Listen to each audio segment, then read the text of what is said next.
Nosotros vamos a hablar de las 12 tablas. Para poner un poco de contexto, pues vamos a explicar primero qué son. Es la primera ley escrita que existe, ya que antes se manejaba por el ius constitucionario, que pues prácticamente era la costumbre.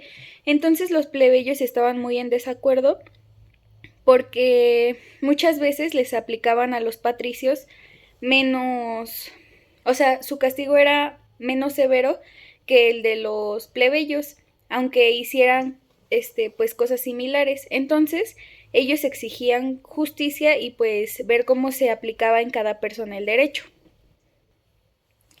También vamos a mencionar que la ley de las 12 tablas fue su creación durante la República en el año 451 a.C.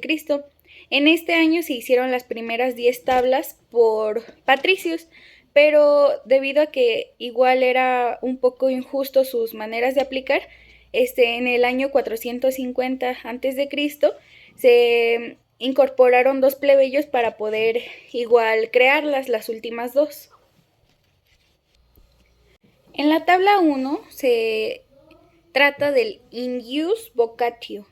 Este era cuando el magistrado llamaba a las partes para poder entrar en juicio, y este era la oportunidad que te daban para poder defenderte. Esta decía: si cita a alguno en el magistrado y se niega a ir, toma testigos y detiénele.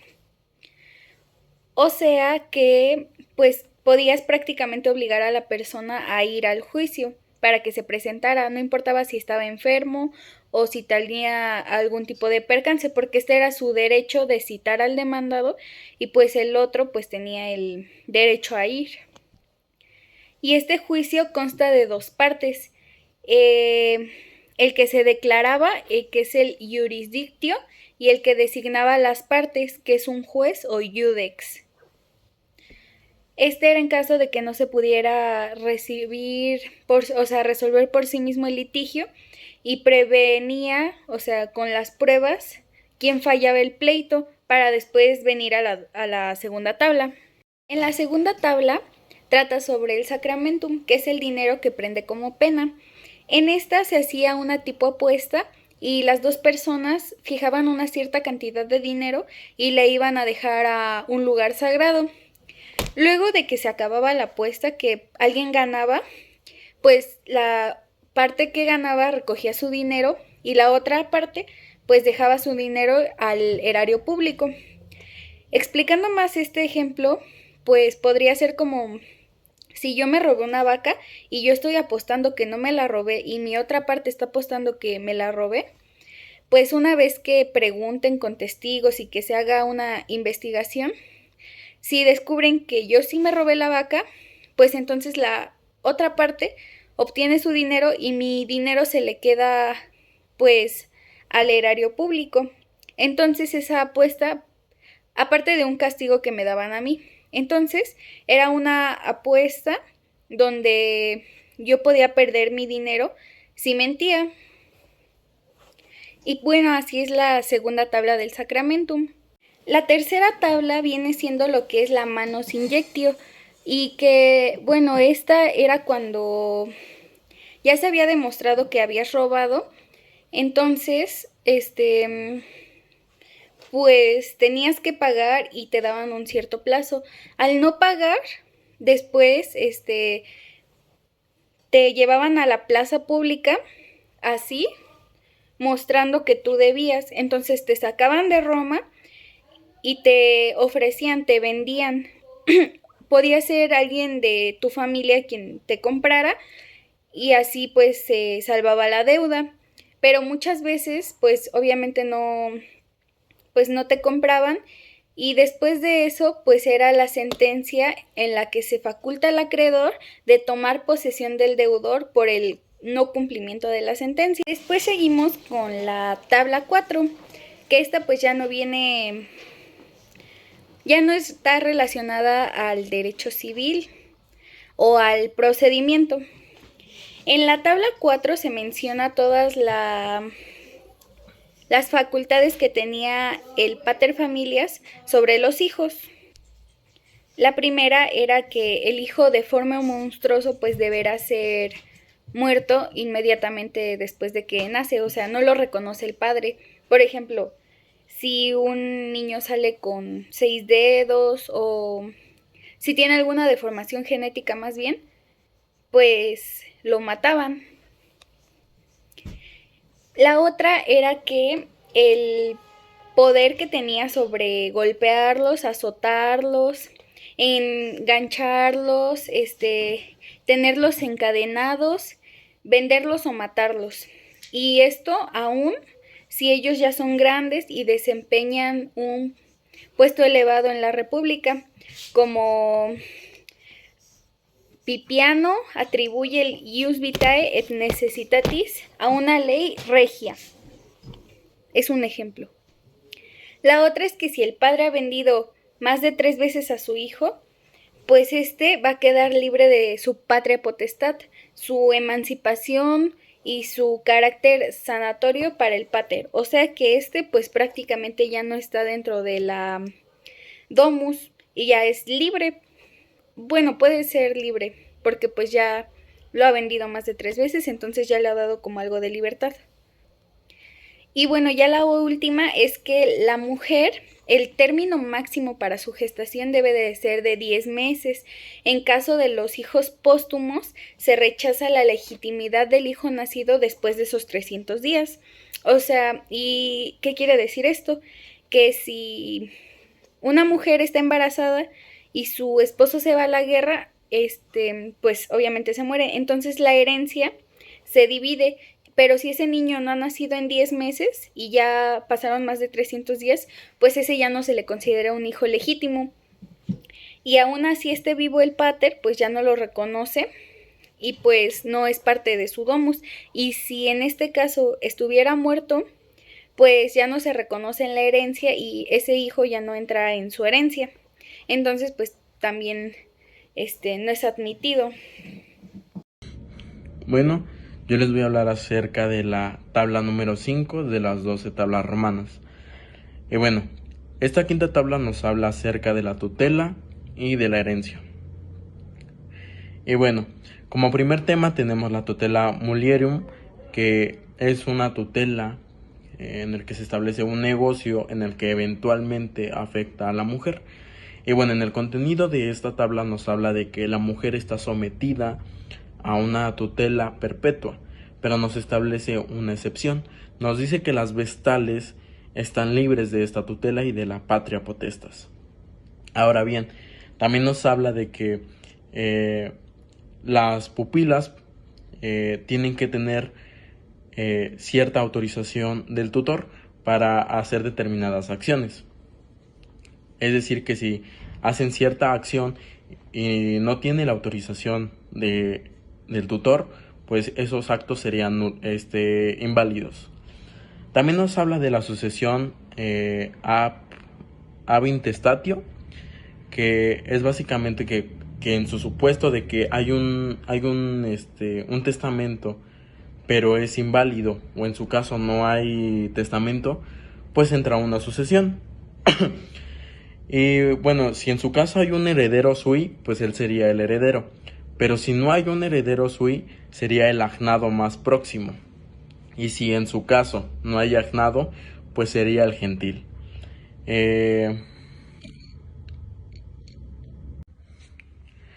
La sexta tabla de las 12 tablas romanas. Bueno, en esta sexta tabla nos habla acerca primero del usucapio, que es la adquisición de la propiedad mediante la posesión, y nos dice que en su caso para los fundos tiene que ser de 2 años y para las demás cosas tiene que ser solamente de 1 año. También nos habla acerca de que la mujer tiene una facultad para interrumpir los efectos de la posesión, y esa facultad consiste en que tendría que salirse 3 veces consecutivas, 3 noches consecutivas de su dominio conyugal. Ahora bien, también en esta sexta tabla nos integra a los peregrinos y nos dice que como una garantía los peregrinos no pueden adquirir el dominio por usucapio de las cosas de los ciudadanos romanos. Y en esta sexta tabla también nos habla acerca de la injure cessio, que básicamente consistía en transmitir la propiedad mediante un proceso ficticio de reivindicación. La séptima tabla de las 12 tablas romanas. Bueno, en esta séptima tabla nos habla acerca de los derechos reales.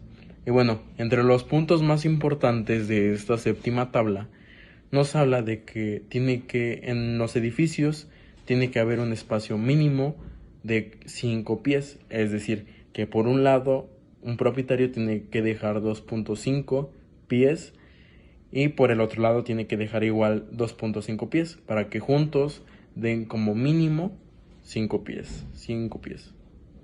Y bueno, también en esta séptima tabla nos habla de que en caso de desacuerdos, de conflictos entre los límites de un terreno, es decir, que por ejemplo yo tenga problemas con mi vecino porque no sé dónde terminan bien los límites de mi terreno, pues para eso esta ley nos dice que el magistrado tiene que dar 3 árbitros en los que ellos tienen que decidir pues los límites.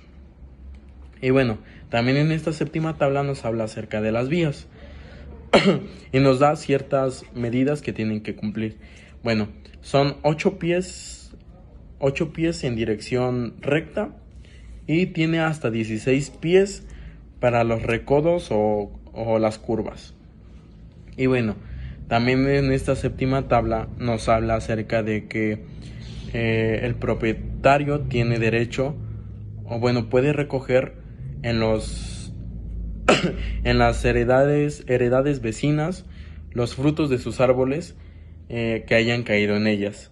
Es decir, que por ejemplo, si en mi casa hay un árbol, pero pues caen los frutos en la propiedad de mi vecino, pues yo tengo ese derecho de recoger esos frutos que cayeron en la propiedad de mi vecino. La octava tabla de las 12 tablas romanas. Bueno, en esta octava tabla es muy interesante porque nos habla acerca de los delitos. Y bien, entre las cosas más importantes de esta tabla nos menciona la pena capital contra los libelos. Y bueno, la pena capital es aquella que se interesa por la vida, por la libertad, por la ciudadanía. Y lo que se trata de proteger es la estima pública de las personas. Y bueno, también en esta octava tabla nos habla acerca de que se quiere evitar el uso de la venganza privada o de la ley del talión.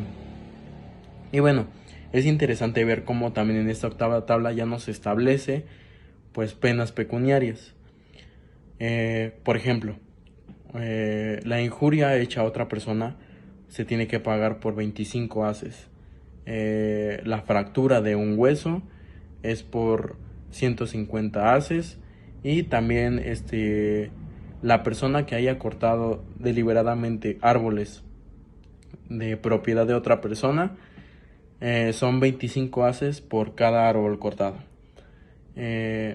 También nos habla de que el daño hecho por un cuadrúpedo,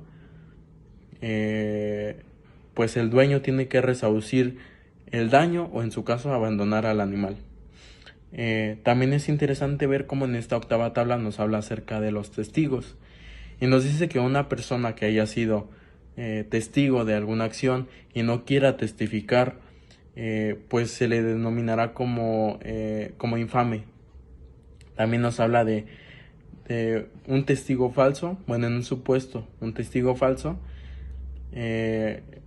pues esta persona será precipitado desde la roca Tarpeya.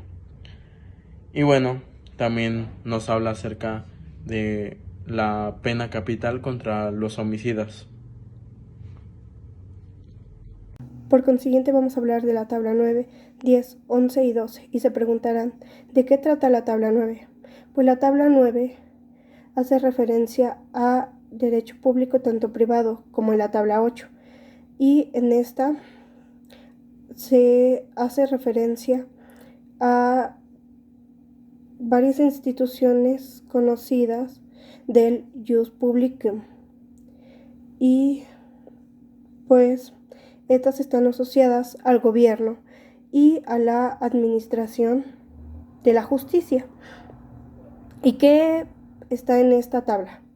En el derecho público de Jure Publicum es que no se dictarán leyes de privilegio sobre tal o cual persona en particular. Por consiguiente, tenemos que los comicios por centurias son la única autoridad para conocer un asunto de pena capital contra un ciudadano romano. Tenemos que también que el árbitro o juez indicado por el magistrado hubiera recibido dinero como precio de sus fallos, será condenado a muerte. Por consiguiente, tenemos que contra toda condena penal hay un derecho de apelar ante el pueblo reunido. También tenemos que toda persona que hubiere provocado al enemigo contra el pueblo romano o entregándole un ciudadano, será condenado a muerte. Por consiguiente, tenemos a la tabla 10.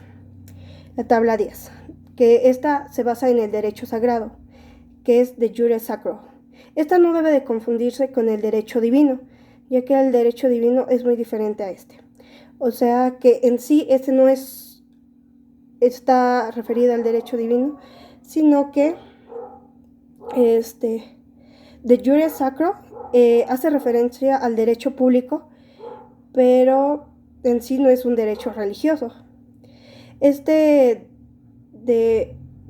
la palabra sacro se traduce como honrar, consagrar, inmortalizar, y esta hace referencia a los muertos, sepulcros, funerales, honores póstumos, y en esta se encuentra lo siguiente. Tenemos que dentro de la ciudad no se inhume ni hiere cadáver alguno. Las pompas fúnebres pueden ser hechas con sobriedad. Las mujeres no deben rasgarse las mejillas ni arrojar gritos inmoderados en los entierros. Con respecto a los esclavos, tenemos que un esclavo no puede ser embalsamado. También tenemos que no se puede erigir sepulcro o pira crematoria a menos de 60 pies de distancia del edificio ajeno. También tenemos que los sepulcros y vestíbulos no pueden ser usucapidos. En la tabla 11, ¿en qué consiste esta? Pues esta solo hace referencia a los patricios y plebeyos, que como bien se sabe eran clases muy diferentes y por lo tanto hablamos de que estos no podrían contraer matrimonio y estaba fuera de la ley y obviamente era imposible contraer matrimonio entre estos dos. La tabla 12. Hablaremos de la tabla 12. ¿Esta de qué habla? Hablamos de una especie de prenda que es la pycnus, como era llamada. Esta es a favor del acreedor para garantizar el precio del abonato en rescate de una víctima o del alquiler de una bestia de carga en determinados casos. En sí, esta se trata de una institución de una de las llamadas acciones de ley, de la actio legis, y que constituían el más antiguo y solemne procedimiento judicial de los romanos. Esta pignoris capio, que es la toma de prenda, consistía en la toma de posesión de las cosas del deudor. Y pues eso sería todo de estas últimas cuatro tablas de la ley de las 12 tablas, y ya es todo.